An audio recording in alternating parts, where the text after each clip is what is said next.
আসসালামু আলাইকুম রহমতুল্লাহি ওবরকাতু। বন্ধুরা, আপনারা সকলেই ভালো আছেন আশা করি। আপনাদেরকে সবাইকে স্বাগতম জানাচ্ছি আমাদের এই কিউআই আরমান অফিসিয়াল চ্যানেলের পক্ষ থেকে। আজ আমরা জানব আমাদের পৃথিবীর ইতিহাস সম্পর্কে। আমাদের পৃথিবীতে শেষ সময় চলে এসেছে, আমরা তা বুঝতে পারছি না, যা আমাদের খুবই একটি কঠিন সিদ্ধান্ত নিতে পারে। এই শেষ জামানায় আমরা কোনো চিন্তা ভাবনা না করেই ইমানকে ছেড়ে দিচ্ছি। আমাদের ইমান দুর্বল হয়ে পড়তেছে, যা আমরা কল্পনাও করতে পারছি না। আমাদের সামনে আরো এমন কিছু ভয়াবহ ঘটনা ঘটবে যা আমরা কল্পনাও করতে পারবো না। আজ আপনাদের সাথে আলোচনা করা হবে কিভাবে এই শেষ জামানায় কি কি ঘটবে, কি কি ফিতনা হচ্ছে এবং কিভাবে এই শেষ জামানা সংঘটিত হবে। আপনাদেরকে একটি হাদিস আমি প্রথমেই বলে দিই। আমি যেগুলো হাদিস বলবো সমস্ত হাদিসগুলো সহিহ হাদিস। আপনাদেরকে দলিল ভাই আমি দেওয়ার চেষ্টা করব ইনশাআল্লাহ। ফিতনা সম্পর্কিত একটি হাদিস সমূহ 1875 হুযায়ফা রাদিয়াল্লাহু তাআলা আনহু হতে বর্ণিত, আল্লাহর রাসূল সাল্লাল্লাহু আলাইহি ওয়াসাল্লাম বলেন, মানুষের হৃদয়ে চাটাইয়ের পাতা বা সিলকার মতো একটির পর একটি করে ক্রমান্বয়ে ফিতনা প্রাদুর্ভূত হবে। সুতরাং যে হৃদয়ে সে ফিতনা সঞ্চারিত হবে সে হৃদয়ে একটি কালো দাগ পড়ে যাবে, এবং যে হৃদয়ে তার নিন্দা ও প্রতিবাদ করবে সে হৃদয়ে একটি সাদা দাগ অঙ্কিত হবে।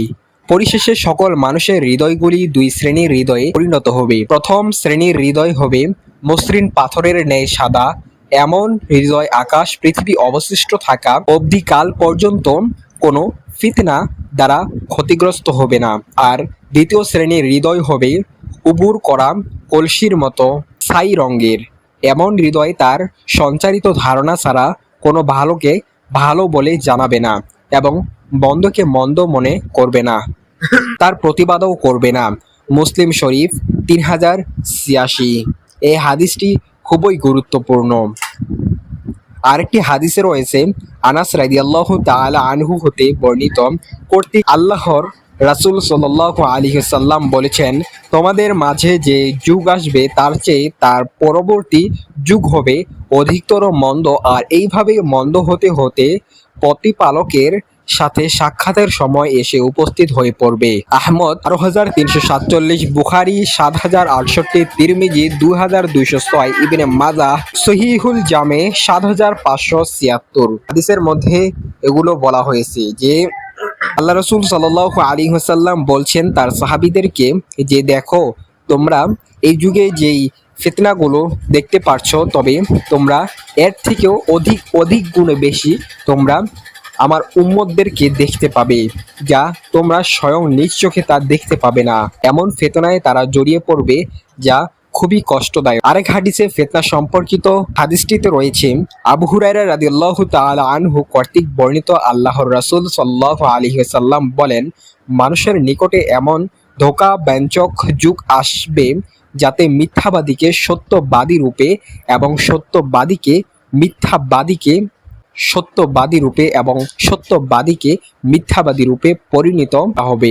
যখন খেয়ানতকারীকে আমানতদার মনে করা হবে এবং আমানতদার আমানতে খেয়ানত করবে, যখন জনসাধারণের ব্যাপারে তুচ্ছ লোক মুখ চালাবে।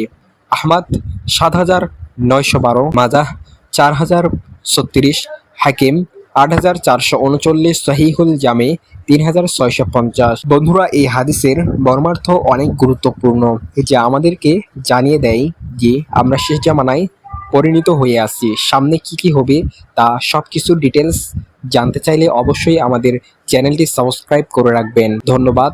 দেখা হচ্ছে নেক্সট স্পেশাল কোনো ভিডিওতে। আসসালামু আলাইকুম ওয়া রাহমাতুল্লাহ।